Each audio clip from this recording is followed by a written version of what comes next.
just to summarise or give one last thought about this idea of about the system for thinking inside your business. Think about the difference it makes if you made a decision that every month you were going to solve one $20,000 problem in your business every month. Now, by default, you would probably, you may not solve a $20,000 problem every month, but you'd probably end up solving a $5,000 problem some months and a $10,000 problem in another month and a $20,000 problem in another month. But what would it mean if you were to solve a $20,000 problem in your business every month? Well, that goes straight to the bottom line. Puts $240,000 back into your business if you solve a $10,000 problem every month. Puts $120,000 back in your business if you solve a $50,000 problem every month. And so one of the questions that I often get when I propose this idea is people say, but what would a $20,000 problem be? Now, what's a $20,000 problem? Who has staff? A few of you, right? Is anyone employing anyone on about $50,000 a year? Okay. So if you're paying someone $50,000 a year, how much are they actually costing you? 30% more, right? So they're actually costing you about, about $65,000 to $70,000 a year. Now, has anyone employed somebody on $50,000 a year who's actually costing you $70,000 a year and they're only like 70% effective? Their output, they're only 70% effective, right? And that goes on month after month after month. Because the number one issue that managers in business don't like to deal with is performance, right? So that's a $20,000 problem. And it can be fixed in a month, can't it? Yes or no? It can actually be fixed in one conversation. And here's the conversation, just as an example of how models can help that. So, John, the performance that we're getting from you, the results we're getting are not what we expected. And it's going to come down to one of three things. It's going to come down to skill, will, or circumstances. That's too thick. Oh, it's actually thick because I think it's big.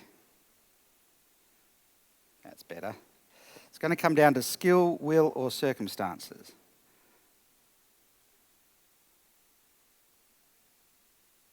So, now, which one of these circles would people typically talk about first when they're talking about poor performance? Got a mix, right? I've surveyed. Most people think it's attitude, which is will. Now, that's actually the last thing you should talk about, not the first thing. What should be the first thing? Circumstance. It's always circumstance because the environment shapes performance. If I drop you in the desert with no water, you are going to die. The environment shapes performance. So circumstances. So, John, we're not really happy with the results we're getting, the outcome we're getting. And it's going to come down to one of three things, skill, will, or circumstance. And I just want to check in with you, because now we're into choreography, right? Whether you have the tools, equipment, resources, and time available to get the job done that we're asking you to do. Now, what will John say?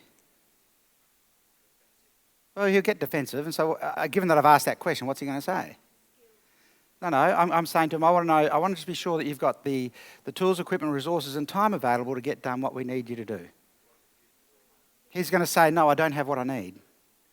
Now, it could be true. And the truth is, actually, it probably is true. There's probably something about the circumstances that you have him operating in that is making it hard to get the results. And so if we agree, okay, well, look, okay, that's really good feedback. So we agree out of this meeting, we're going to fix these three things, John. And see how that runs for a week and see if we get the results we're looking for. And so we've taken the responsibility as the business to make sure our end of the bargain's upheld. Now, is it likely that the performance will improve because of that? It's possible, but it's probably unlikely. So now a week later, we're having another conversation going, John, remember we talked about skill, will and circumstance? And we've pretty much taken care of that. Out of skill and will, which of those is behind the performance problems we've got? What will he say? He'll say skill, because he knows where will lead. And he'll say, look at skill. Now, skill is only skill if you have evidence that they know how to do it. In other words, you've seen them doing it. You know that they can do it. And if they can't, it's possible that you haven't recruited someone into the role. So, where are the skill gaps, John? And we'll have a conversation about that. Well, let's get you some training in these 3 areas, and then we'll see how we go. And at the end of a period of time, if the performance is not where it needs to be, what's the conversation we're going to be having? So, John, we know that the circumstances support performance. We know that you can do it, but we're not seeing the results. And now I'm starting to wonder, is it intention more than anything else? And that might be subconscious or conscious, but are you just not into it? Now, where's this conversation going to lead? Well, there may be a separation, but have we come from integrity? Totally, right? How long might this take? Well, as long as the training might need to take. But could you do this inside of a month? If you have to invest in it, right? And it's a $20,000 problem that we can at least have the plan to fix really rapidly through a simple model. Now, when did John get a sense that this was a very real conversation that we're having with him? When did he first get that realization? When we drew the model. Because he knows where it's going, we know where it's going, and it's structured. Does that make sense? And we're on a path now. And he knows where it lands if we don't. Now, the truth is, most of the time that people use that, when we give it to people to use, it cleans up around skill. Because the will issue is not something anyone wants to get to. So this idea of a $20,000 problem with a model that you can fix, that you can use to fix it. Now, they could be leadership problems, they could be money problems, they could be production problems and quality problems and sales problems and marketing problems. But the idea of tackling a $20,000 problem in your business every month is a really interesting idea. And creating a model to solve it. So even if you have to execute it over 2 or 3 months, you have a framework that you're following to get that thing squared away. Does that make sense?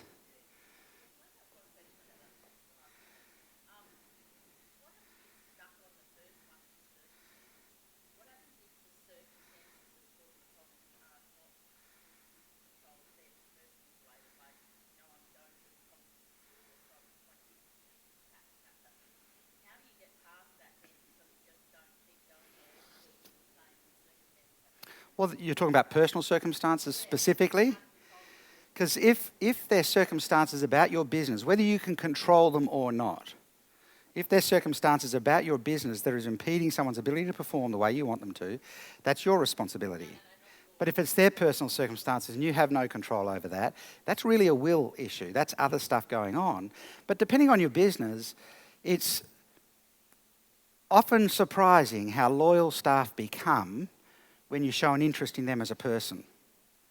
And so, okay, I get that, John. There's a whole lot of stuff going on.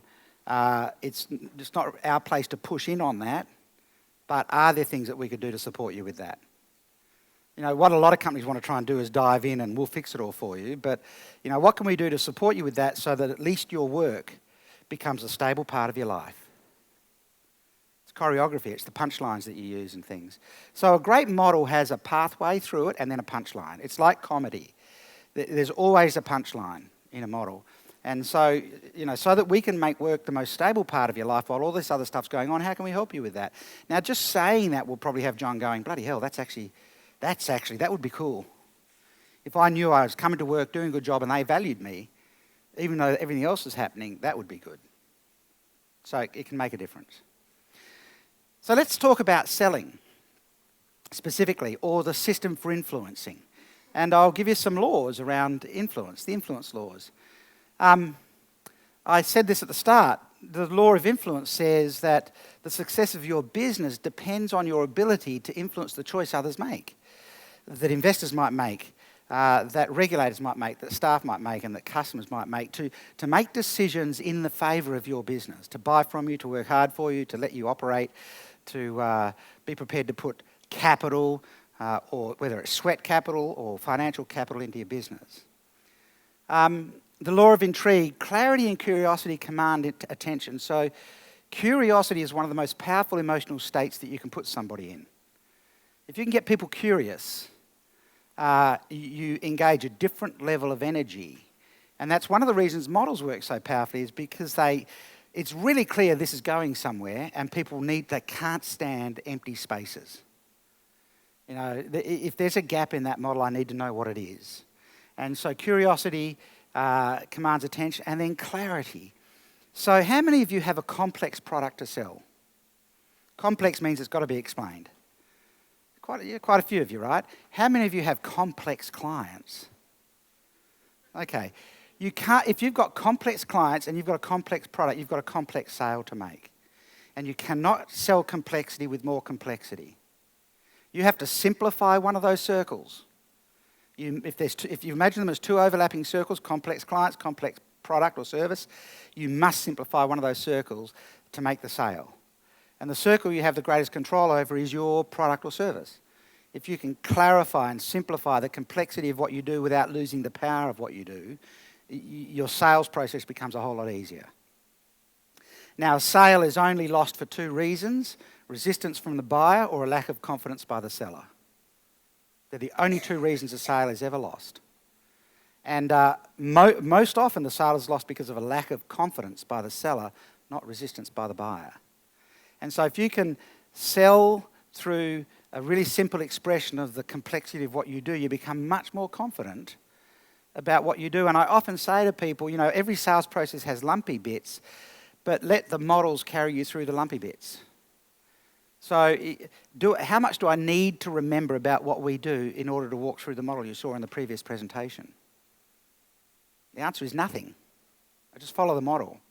And then if I get somebody else to sell on my behalf, how much easier is it for me to train them on how to sell what we do? I just teach them the model and let them walk through the model with the client or the prospect. The law of visibility, we believe what we see. It's biblical. Got to stick my fingers through the holes in the hand. You know, we are suspicious of words and language. We only believe it when we see it. You know, and isn't it bizarre? I don't know what your view is about Donald Trump, right? But why would anyone believe that after winning, he would change? Which is what they were all saying, right?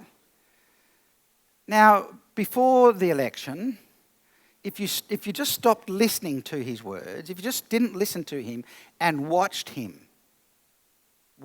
the behaviour, there's no way that you could believe he would ever have changed after the election, because your physiology and behaviour is deeply embedded.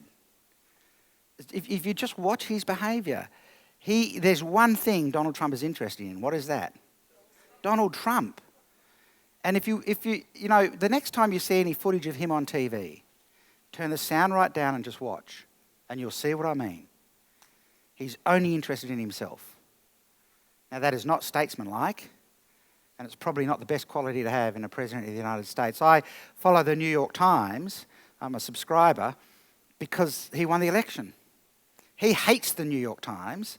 They printed an article, said we've picked up this was in March, we've picked up 250,000 new online subscribers since inauguration.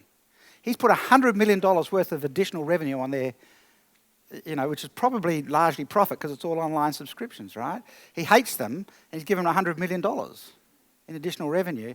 But, you know, I subscribe to it just because I'm just fascinated by, I'm a people watcher, I'm just fascinated by what is happening over there. And the most recent thing now is that they're pleading for Barack Obama to say something. Just anything. Because we all need you to say something right now, you know. We believe what we see. The law of shapes. Shapes absolutely tell a story. I touched on this beforehand. And so if you've got to simplify a complex product or service, make the shape simple. And even simple shapes can be incredibly powerful as you step people through the storyline of that shape. But shapes totally tell a story. And the law of facilitation, people always buy into their own contribution. So, sorry, I've just got to grab, I didn't look it on the business card, your name? Peter. So Peter and I were talking beforehand, and Peter was saying when he works with clients, he likes to go analogue and work on a flip chart in front of them, that sort of thing. So he might have people standing there, one person or two people standing there, and he's drawing a model or something, and they'll be engaged, right? But what he wants to do is facilitate them into this. Because as soon as they put something on paper, it's way harder for them to disagree with it. Does that make sense? And he was talking about how he works. And so a facilitation tip that I often give people is very, very simple. If he's bringing them to a flip chart and he says, you know what, we should draw this. And there's one other person, we should draw this. And he picks up both pens and he hands them a pen. And then he starts. And they take the pen. What's just happened by handing them a pen? Yeah, we're doing this together. Can you actually hear how that just changes everything? That one little dynamic. Here, you take that pen, we're going to work this out. And you start drawing. They're holding a pen. I wonder if I can stand on that thing.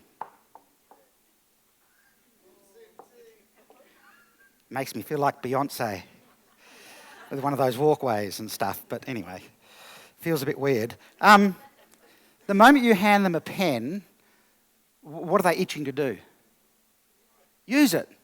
So you don't even need to get them to participate. You've done that by handing them the pen. And if it's a different colour, theirs is black, yours is blue, and then at the end of this conversation you're stepping back saying, so that looks like a pretty good plan. How about we do that? And your business is to help them execute the plan. How about we do that? Let's make a plan for how we're going to get there. And yours is blue, theirs is black, and they're looking at it and half of it's black. Whose plan is it? Well, at least 50% of it is theirs, but it's really their plan for their business. And the half they can't disagree with is their half. Now, if one part of a model is true, the whole model is true. If one paradigm is true in the model, the whole paradigm is true. Do you see how just one little thing changes everything? And so the law of facilitation says people can't disagree with their own contribution. The more you get people into the conversation during a sale, but by facilitating rather than selling to them, the higher your conversion rate will be. Is this making sense? And this is a truth that we just must understand. It's a deep behavioural psychology. People are hardwired for resistance, and they have no normal pattern for acceptance. So people have a hardwired behavioural pattern for resistance, and we do not have an automatic pattern for acceptance. Now, the proof of this is when you go into a shop and the shop assistant says, may I help you? And you go, no thanks, just looking. Hardwired for resistance. 3 minutes later, you go up to the shop assistant and say, hey, do you have one of these things? And I'm sure they're thinking, why don't you just ask me that when I came up to you? So they came up to help, you went resistance, but you don't have an automatic pattern for acceptance. So people give you a compliment, you go, no, don't worry about it. Rather than, thanks very much. We don't have an automatic pattern for acceptance. And so your process for selling has to be better than their process for resisting. Otherwise, you won't convert. Your process for selling must be better. Your system for selling must be better than their system of resistance. Is that making sense? We're hardwired for resistance. And teenagers particularly. Who has teenage children? Well, they are particularly hardwired for resistance from anyone above their age sort of range, right? Because you're just old, what would you know, sort of thing. So I'm going to show you a little video. Now, I don't know if sound's going to come out of this thing, well, but it's only music. So I'm going to show you a little video that really demonstrates this. Hang on.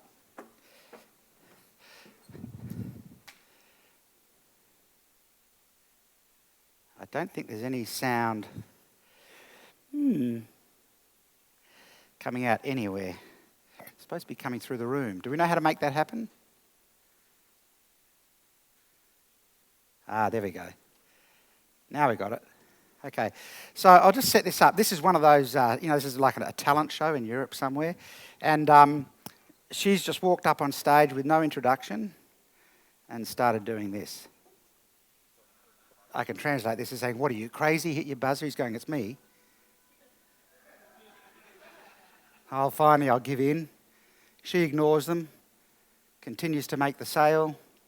They're saying, "No, no, resistance, resistance." She's got a system that she's following. It's called a model.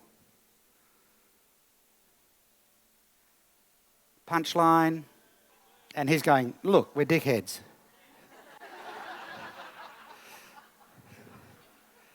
And now they feel bad. The old guy's got to get up and apologise and all this sort of stuff. But she can't go through because she got 3 crosses. Rules of the game. So she didn't sell very well. The timing of her system, the choreography was off. She needed to give them a hint of curiosity halfway through.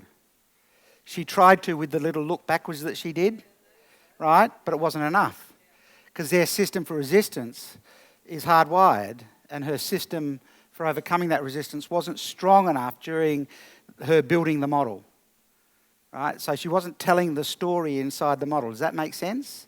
She was doing her thing inside the model, and the only person that stayed engaged was the person the model was about, which was the old guy, until she delivered her punchline, and every model has a punchline, and then the young guy that the painting was really about went, "Hey, yeah, it's me, now I'm interested," sort of thing. So she didn't execute the pathway very well. Sometimes the punchline, I'm going to demonstrate a model later, sometimes the punchline it's generally always a realisation they otherwise wouldn't have had. So it's often not the benefit. I'll demonstrate, it'll become clear as we go. So what she was relying on was different music, from kind of light and fluffy to more dramatic and that sort of thing. But she could win the show on the back of something like that if she worked out the pathway through the model. The punchline was awesome, right? But she's not going to go through. She lost the sale. They'd walked away. Yeah. The pathway in the middle, yeah. So she had the finish clearly in mind. She knows where she's starting, but she hadn't done the math in the middle, if you like. So how we sell is the new disruption. There's a whole lot of science around selling now, and people talk about relationship-based selling. CEB Global do a whole lot of research into sales, and they've researched the most effective sales techniques. And if you look at the highest performing sales behaviours, everyone talks about relationship-based selling, right? Only 7% of the highest performing salespeople use relationship-based selling. 39% use what's called challenge-based selling. And challenge-based selling is when you challenge the client on their thing. You find a way of challenging their thinking about it. You find a way of challenging their realisation about it. You find a way of challenging their surface expectations and take them deeper, if you like. Well, if their belief system needs to be challenged, you need to find a way to challenge that, right? And models allow you to do that because it's no longer you challenging them directly, it's you and them looking at the model to challenge the belief systems. So one of the models that I use a lot when I'm doing work with organisations is, if we're around performance, I have so many times now end up in front of executive teams where we're saying, look, people come to work emotionally and logically. In terms of emotion, they're either fear-driven, that's better, or desire-driven. They're either here because they have to be or they're here because they want to be. And in terms of logic, they either can do the job or they can't do the job. Now, someone who can't do the job and is fear-driven is what I call a prisoner. They're there, but they're trapped. And in fact, if you released them, they'll re-offend in order to get back in again. But they're certainly not giving you output. Someone who can do the job but is fear-driven is what I call a conscript. They'll put on the uniform and fight the battle, but they never believe in the cause. Somebody who's desire-driven but can't do the job yet is what I call a graduate. Has anyone ever sponsored a graduate into the workplace? Like a trainee or something? Enthusiastic, right? With no idea. And don't ask questions when they should and stuff like that. Interestingly, if we don't train a graduate or a trainee up really quickly, if we don't train them really quickly, where do they move to in the matrix? If we don't train them really quickly, where do they move to in the matrix? If we don't have a way of growing them rapidly, they become prisoners. Your best and brightest could become your next prisoner. And then we've got people who are full of desire and they're really good at what they do, and we call them volunteers. And often they're overloaded. Now, if you offer voluntary redundancy, who will take it? No, prisoners never leave, they reoffend to get back in. The key is in the wording. If you offer voluntary redundancy, who will take it? Volunteers. They know their market value. So, that redundancy program that we're here to talk about, I don't think I'd do that. Because unless you make it involuntary and you get rid of your prisoners. And then we have a conversation about, so what would the percentages be? So what percentage of your team would be above the line and below the line? And they go, oh, these are the numbers we typically get, 60-40. Great. And what percentage would be to the right of the line and to the left of the line? About 30-70, which kind of gives you about 10 to 15% in here. About 40% in here. Probably about 20% in here and the rest in here, whatever that is. That's 60, 70, that's about 30% in here. All of a sudden, they're kind of looking at the reality of their business. Now, how quickly would I have been able to create that level of challenge if I was just doing it in words? How long would it take to challenge them and say, I think only 10% of your workforce are volunteers, if I was just doing it in language? What might they say? They would challenge. They go, no, we're way better than that. Because if 10% of their workforce are volunteers and there's 70% over here, what does it say about them as leaders? Right? So if you just say to people, so what's your workforce like, they go, oh, yeah, we've got a great workforce, pretty well motivated. Yet, when I draw it, these are the numbers that come out. But you notice the choreography, right? The pathway I walked them through. The punchline is, so only 10% of your team are volunteers. And what are you doing with the rest? And every time I do that, they go, that's startling. And then my offer is, too often, too much attention is placed on this, too much work is given to them, and we don't deal with these. So would you like a plan to move them into there and them into there? And they go, of course. Well, that's what we do. Is the sale made at this point? In fact, we've often started projects before that we've priced it.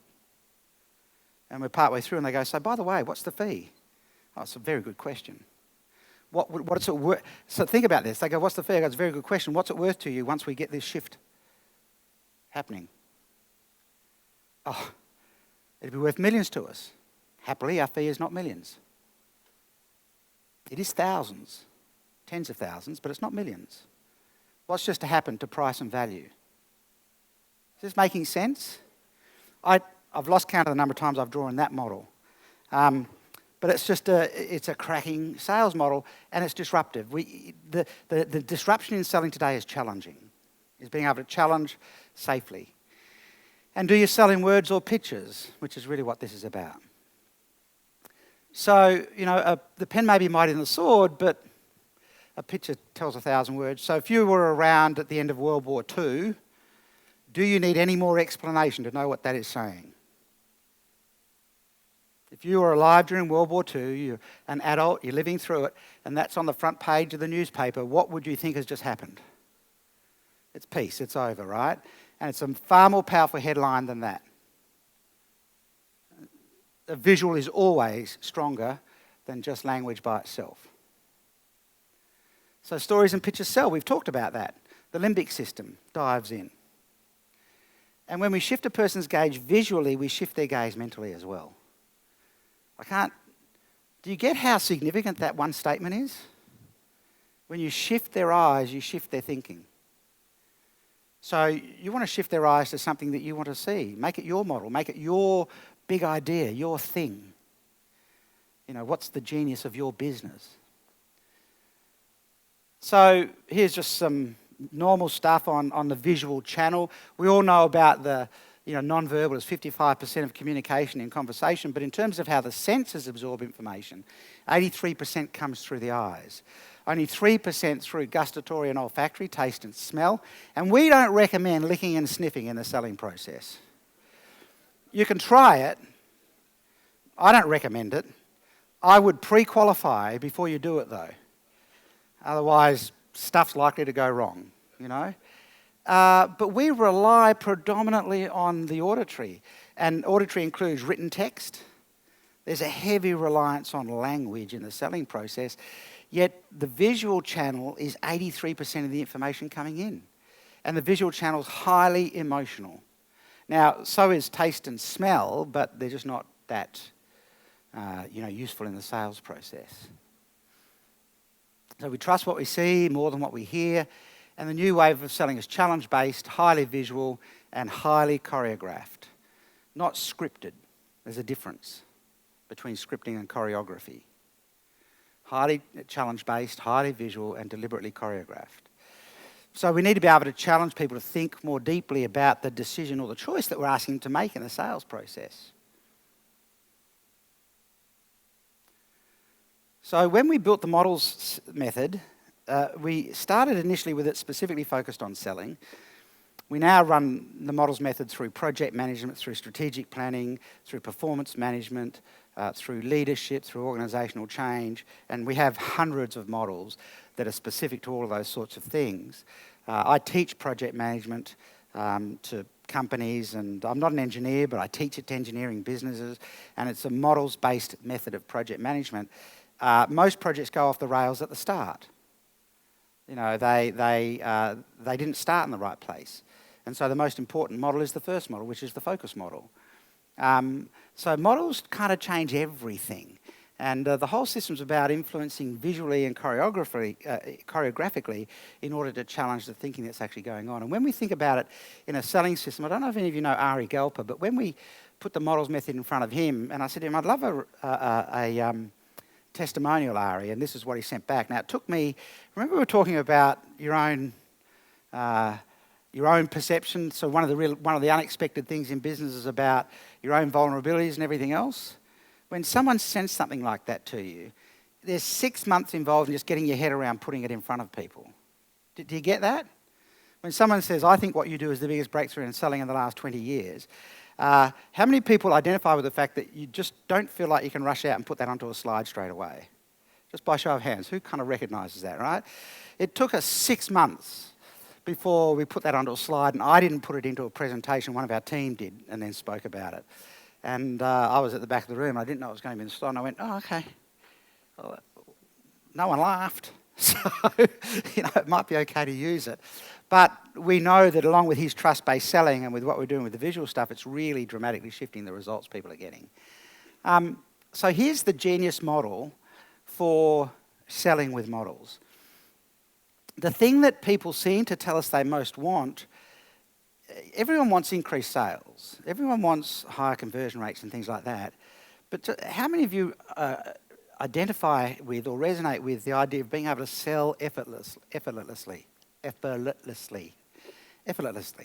Selling without effort. How many of you identify with that? It would be great to be able to just sell without effort.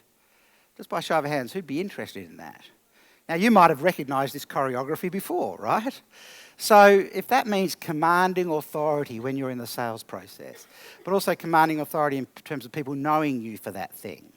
But when you're in the sales process, you know that no one will have the ability to take you off the process, that you will be able to control the whole dialogue and process that's going on, so that you don't have any nervousness about what's happening. Who recognises the value of that level of authority, commanding that authority? Great. And then being able to build desire without being pushy. How many of you recognise the value of that? Just being able to build this deep desire without being pushy. Only 3 of you, but the rest of you will catch up with it in a minute. And then installing confidence in the buyer. So as soon as the buyer sees what you're doing, they know that that's what they need and you're the right people to be giving it to them. Super valuable, right? One. So how many can actually see the value of that, being able to install that level of confidence in the buyer? Because people buy from confidence, not information. Right? Yeah, correct. And they get that from you, correct. If you're not confident about your product, can they tell? See, no one wants to go to the doctor with symptoms and sit in front of them with these symptoms and go, so here's what's happening, blah, blah, blah, blah, blah. And the doctor goes, never seen anything like this before. Cool. Now, how do you feel at that point? Not too good, right? But what if the doctor went, never seen anything like this before. Cool. I reckon it's definitely going to involve medicine and surgery. I just need to figure out what and then get you to do it. How's the sale going at the moment on the part of the doctor? We're not, mate, I need a lot more confidence than that. This is not going to happen. So they buy from confidence. But if you go to the doctor and go, I've got these symptoms, and the doctor goes, I know exactly what that is. And I know exactly how to fix that. How do you feel in that moment? Now, are you going to shop the doctor? Or are you going to buy the treatment? You're going to buy the treatment. So there's three things, surprisingly. You need to set the context in a sale. So you need to frame the sale. Pre-frame the sale if you're NLP trained, but it's about framing the sale up. Set the context for the buyer. And if you have no context, then there's no need. The client has no need. It's a really big idea. It's not content or concepts that people are buying. It's the solution to the context. And if you can't frame the context, there's no need being built. There's no desire in that. You need to facilitate. So rather than selling to them, sell the concept and then facilitate that through them. Shift from selling to facilitating, which we've talked a lot about. And if you don't have a concept that you can walk them through, a framework, a model, then there's no clarity. If they're having to figure out the bits about what you do, whilst they're also still trying to figure out their own problem that they're trying to get solved, it's too much figuring out. So you need to simplify the concept so that they get it and then facilitate them through that. And then the third thing is you need to be able to finalise the sale, create the conversion piece. And conversion is the one piece that people leave off all the time. I work with lots and lots of professional sales teams selling products anywhere from $3,000 to $300 million. So I work with Austal Ships, and they sell ships between $50 and $300 million in value. And a salesperson will be working for about 12 months with a client to make a $300 million sale. It doesn't matter whether you're selling a $3,000 product or a $300 million product. At some point, you need to create a conversion step where the buyer finally makes the decision to buy, because they're hardwired for resistance. So how long will a buyer avoid having to make the decision to buy if you let them? Forever. At some point, you have to challenge them. It's time to make a decision. Does that make sense? Without pressure. So a conversion piece. I don't use the word closing as a regular thing. Closing implies pushing them into it and pressure. This is a conversion piece. This is them letting them discover the conversion for themselves, but because of what you've set up. No conversion, no sales. Really, really simple. So the three parts of framing is understanding the buyer. And the model that we use in there is what we call a pre-frame model. It's a triangle, in case you can't see it, with 4 levels. The little green bit at the top is that small percentage of your clients who have a great solution and are excelling in terms of whatever it is that you do. And they're often probably your best clients. They're probably still clients, and they pay the most and they're the least difficult, and they understand the value of what you do. Then there's a big chunk of red at the bottom where they possibly don't even understand the issues involved, or that they're even in trouble, or that they need the thing. And then there's 2 layers in the middle. And so understanding the buyer, we call this the pre-frame model. The 4 levels of buyers in your market space is really critical. It's a pre-thinking model. So, if we were doing retirement planning, we might say, there's a very small percentage of people in the green zone who are going to retire with plenty of money, and they will be financially independent, but it's only about 7% of the population. Now, that number's real. I've done a lot of work with financial planners. It's only about 7% of the population. And then there's a whole bunch of people in the next level down who are kind of in the amber zone or the light green zone. They'll be okay in retirement, but they won't be able to do anything they want to do. They'll have to plan when they want to do trips and stuff like that, but they will have about $1.5 million available for retirement and they'll be okay. And then there's people in amber. It's not ideal. It's a poor situation. They'll have less than $1 million available. They may need to rely on the pension at some point in time, but certainly they won't be able to do anything they like to do. And it's possible they may not leave any legacy to family. And then there's people in the red zone who will be on the pension early. And not only are they not going to be able to leave any legacy, they probably won't be able to travel or anything like that. And our whole business is about making sure as many people as possible get into the little green zone at the top. So that comes from deep understanding about your marketplace. If you're having that conversation with a potential buyer, drawing the model as you're going, irrespective of where they land in that, what do they now know? You're drawing this and saying, here's who you work with. Irrespective of where they fit in that model, what do they now know? There's 4 levels, and they're at one of them. And they know that you know the market, and because you already know them, because you've categorised in there somewhere, what is it possible you might be able to do for them? Well, you're already an expert, and you may be able to get them to green. So we actually haven't even talked about you yet. Yeah. Well, there's even better stuff in the green. But we haven't even talked about you yet, but they're already seeing a whole different kind of relationship.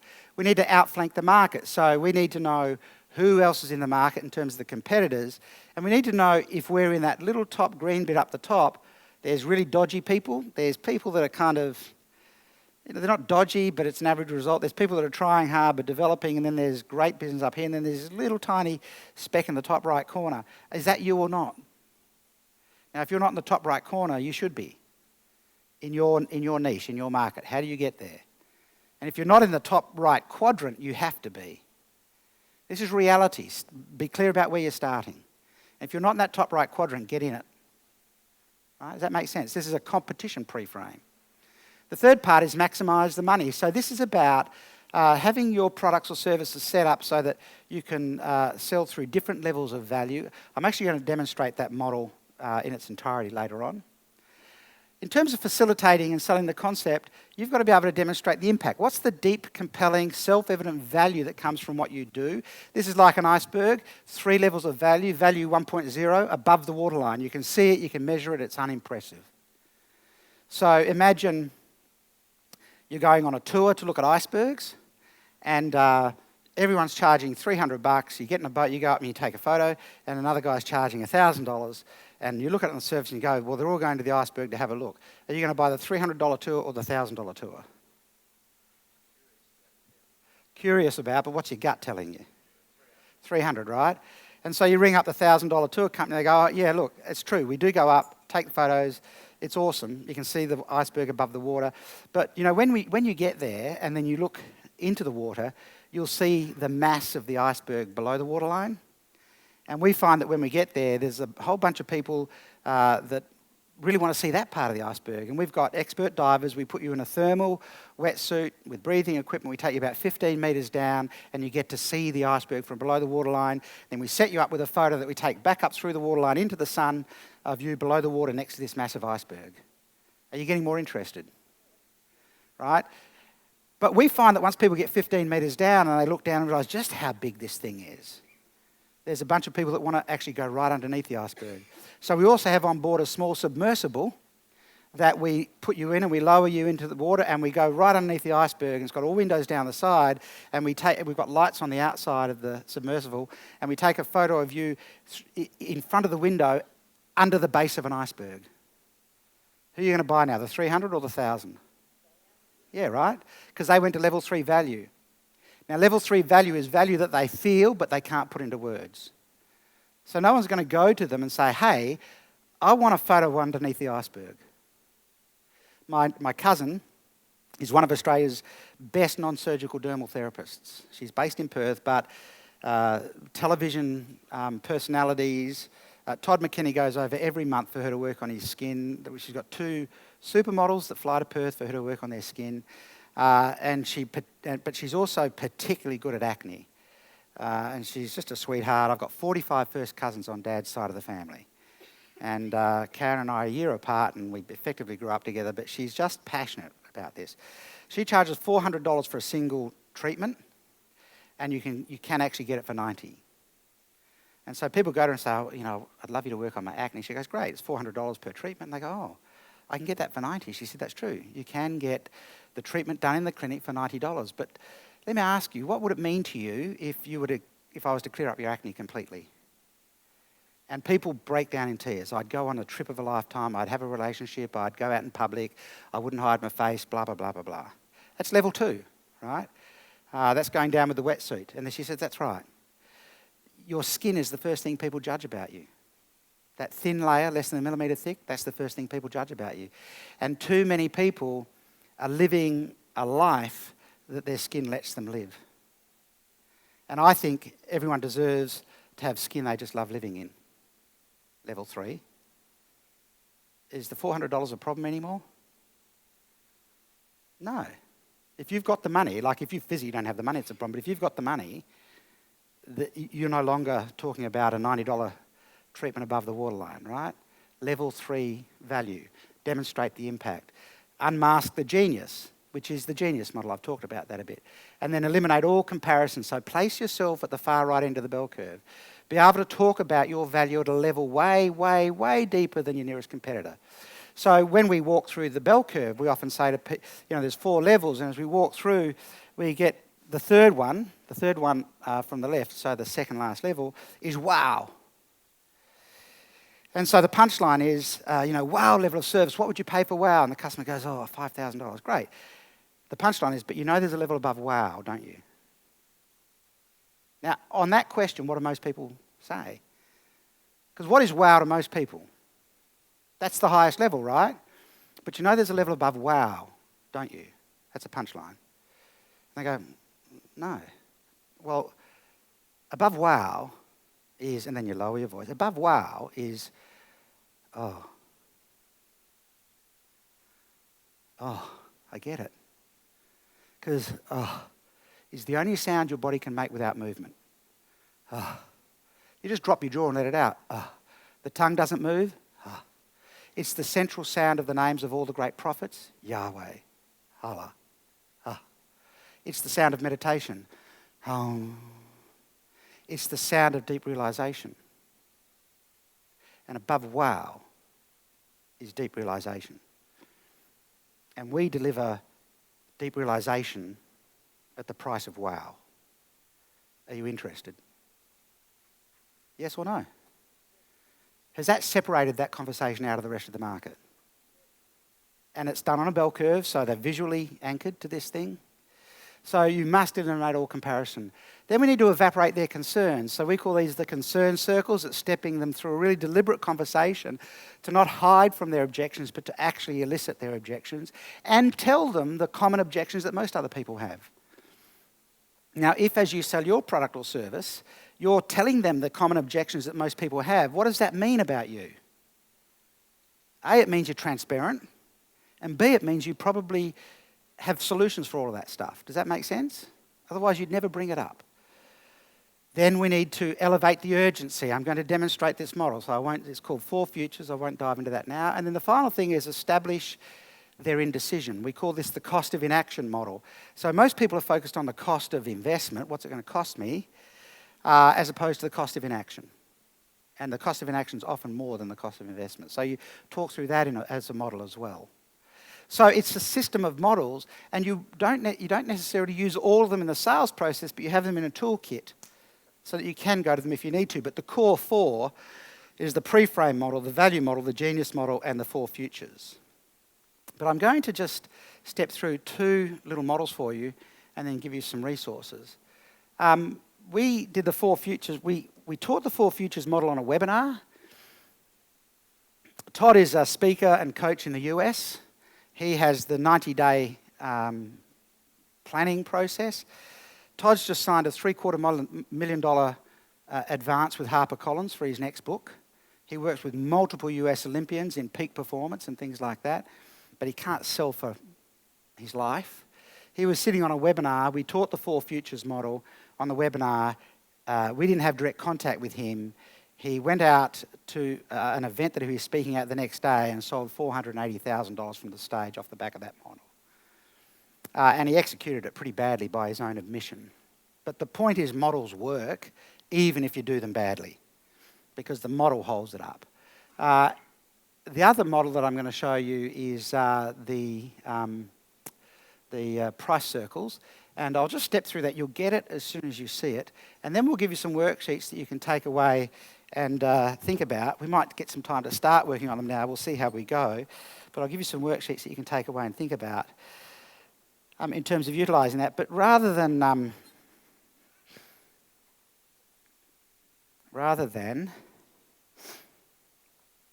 going into PowerPoint, I'll draw these. So a lady came up to me at a conference and said, I'm going to do the price models. Could you do this in retail? Because people don't think retail is a complex sale. She has a shop in Sydney selling expensive children's giftware. And this is when this model was invented. So I said, look, I don't know if it would work, but here's what I would do. I would have a piece of paper under the counter that has 3 concentric circles on it that are shaded in different colours. Because the people that are buying her gifts are buying them, for christenings and stuff like that, right? And so when you go into a giftware shop to buy that sort of thing, what's the question that is normally asked? So context, be clear about where you're starting. People are buying gifts, what's the question they normally ask? No, not the shop assistant, the buyer. They don't ask how much, actually. What should I get? I've got to go to a christening have you got any ideas is how it normally comes out. So I said, to have this under the counter, and when they come in, say, look, you'll notice the store's organised in circles. On the outside circle are the gifts that acquaintances, and distant friends would typically buy.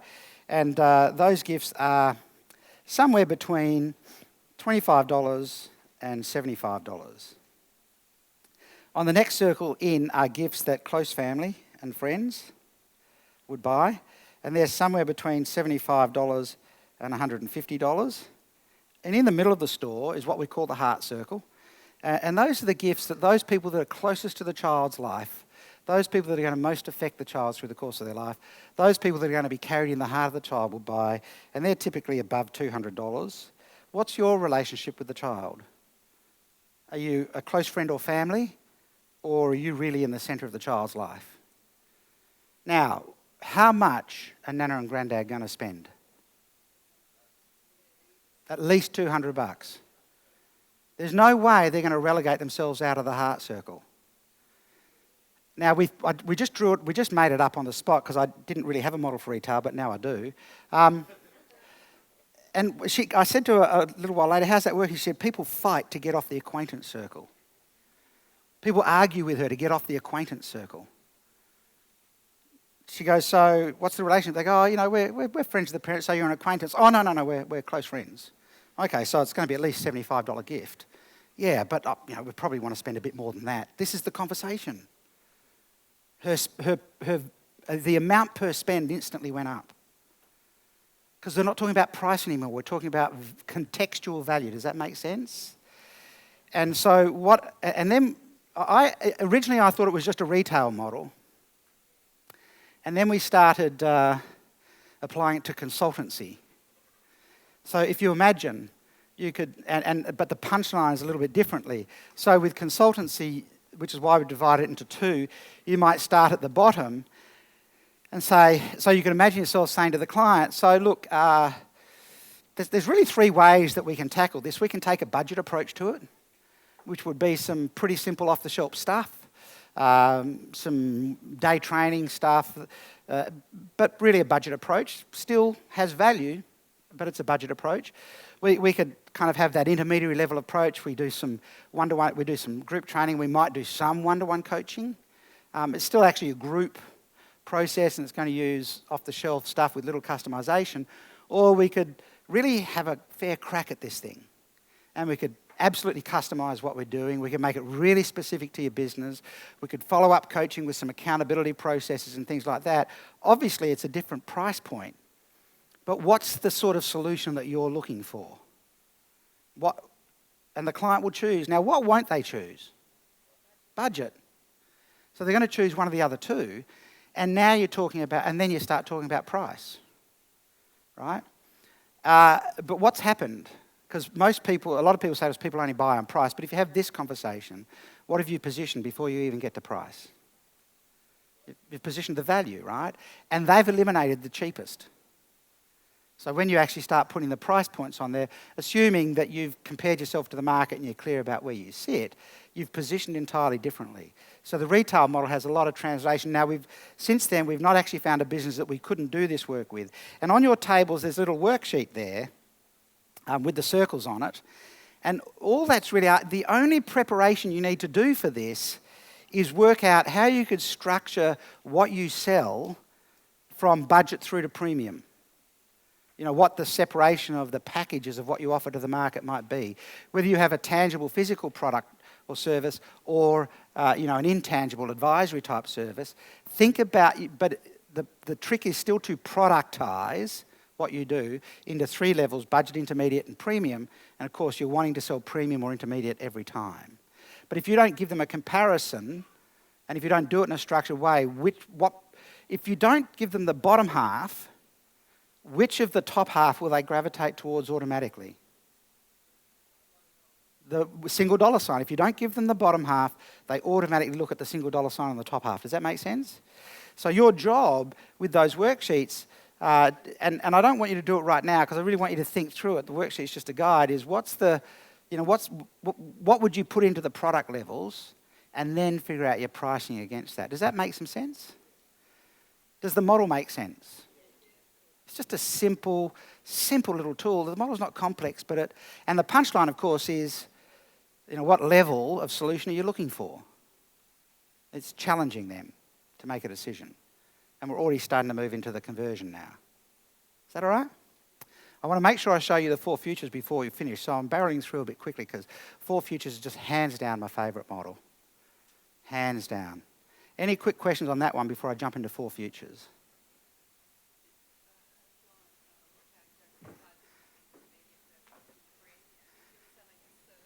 Yes. Yeah. Yeah. So the question was, or the statement was, if you're selling a service or something, you could actually build in the budget to intermediate to premium in your funnel and things. You absolutely can. They work best when they can see all 3 at once, though, and they've got a choice but of value, not price. If you just give them 3 prices, they'll take the lowest price. But you get to calibrate the value so that you could, if you really want to sell premium, but at a higher price, you effectively, it's called a drop-down sale, you effectively if you want to sell intermediate, but at a higher price, you put bunches, some chunks of premium into there so that you get the opportunity to say, well, what we can do is give you the intermediate solution at the premium solution at the intermediate price. So it really requires you to think through how you structure your offer in terms of the value that you're prepared to put in for them. And that depends on your product or service. I can't possibly get around the room in terms of all the businesses and go through the detail of that, but it's a really important piece of thinking. What's the structure of our offer? Then let's put the price on there. Yep.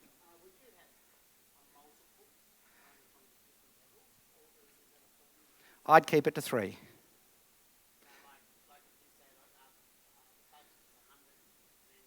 Oh, multiples of money? No, it doesn't matter. Doesn't matter. It's got to relate to the value. The value needs to kind of have some sequence to it, and then put the prices on that make sense to you. Yep. Pardon? Yes.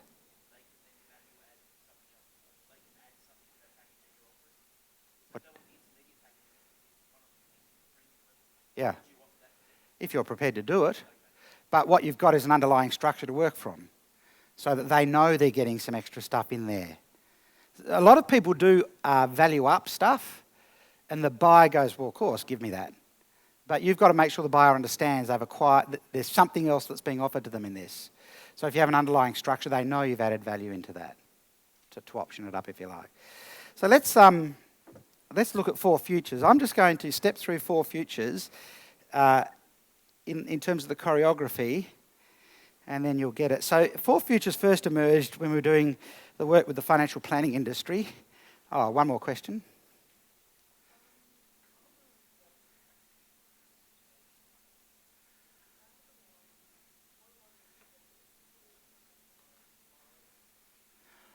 Oh. Well, we're stepping into marketing and your funnel, and the value, the price circles aren't the tool you'd use to get them in the door. It's another whole conversation I'd have to have with you about that, which we don't have the time for. But getting them in the door isn't something you do at the price point of the sale or the price and product end of the sale, right? So the finance industry regulations changed, and they have to disclose the fees they get from the superannuation companies and insurance companies and stuff like that now. And they're meant to put a plan together for you, and they've got to charge for that plan. And so typically they charge about $5,000 to do a financial plan, and it takes about 90 minutes to get a client to the point where they want to put a plan together. And one of the bigger financial planners in Perth came to me and said, can we reduce that time? They do it in 15 minutes now, and people want to sign up, and they don't yet know what the financial planner will do for them off the back of the 4 futures model. So the conversation goes something like this. Imagine you're sitting in a room with a financial planner. The financial planner says, here we are today, and really what we're talking about is where you're going to land at some point in the future, when you retire. How many years is that? And the person will tell them, so let's say they say another 10 years, great. Well, you recognise that at some point in the future, one of 4 scenarios will exist for you. And those 4 scenarios are ideal. Ooh, that was the wrong colour. Mistake. Those 4 scenarios are ideal, okay, poor, or crisis. Notice the use of the, you can't really see it because of the projector, the use of the colours on the squares, green, amber, and red. Subconscious messages, right? So you'll end up in one of 4 circumstances, ideal, okay, poor, or crisis. And the thing is that progression is not a straight line, it's a curve, so it looks like this.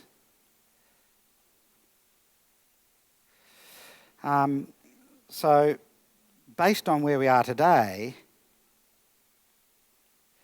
back here, things might not feel too out of whack for you right now. But if you don't pay attention to them now, if that was line 1, this was line 2, this was line 3, and this was line 4, if you find yourself on line 3 just prior to retirement, the gap to jump to line 1 is almost irrecoverable. And what would you need for retirement on line 1? And often people go about 1.5 mil. Great. And what would you need for it to be okay? About $1 million. And what would poor look like if I had less than $1 million? Okay, and what would crisis look like if I had less than 500,000? Great. Well, tell me, what line would you say you're on right now? What pathway would you say you're on right now? Now, we have calibrated their model so that most people are on the poor line. And they go, well, I'm on line 3. And he says, right, well, our job is to help you shift from line 3 to line 1. But can you see that if you leave it till here, it's going to be really hard to do. But if we start taking action right now, it's relatively easy, and then we can just get you onto line 1 and then keep you there all the way through to retirement. And they go, yep, I can see that. And then he says, so this is the punchline, how long do you want to wait? What would your answer be? I don't want to wait. And at that point, people go, well, how do I start? And he says, well, you need to sign an agreement with us for us to do a financial plan for you. Well, I'll sign that. Well, actually, I've got to do some legal stuff first with you.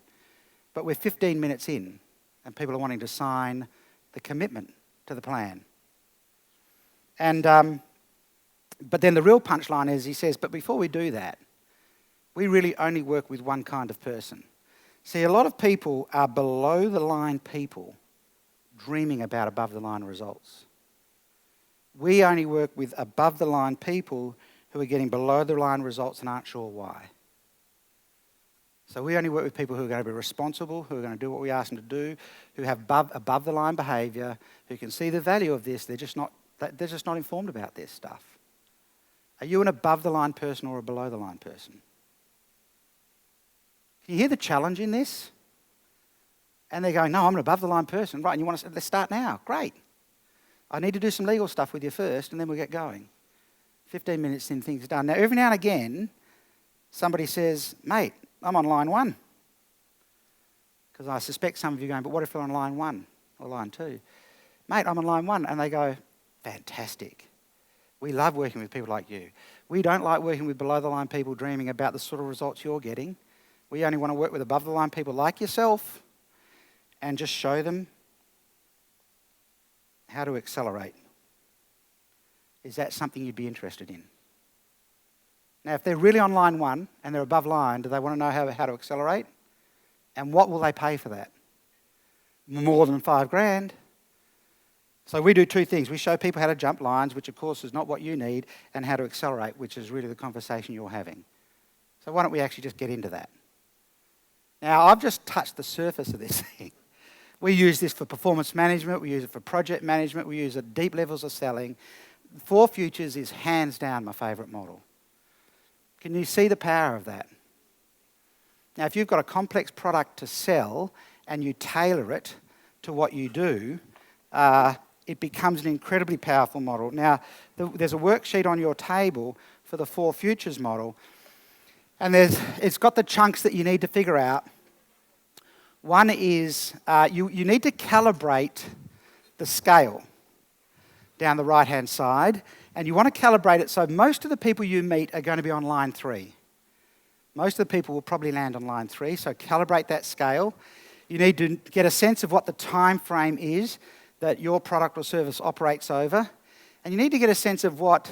so when I say calibrate the scale, the descriptions of ideal, okay, poor, and crisis, the descriptions of those, try and go for just 3 key things.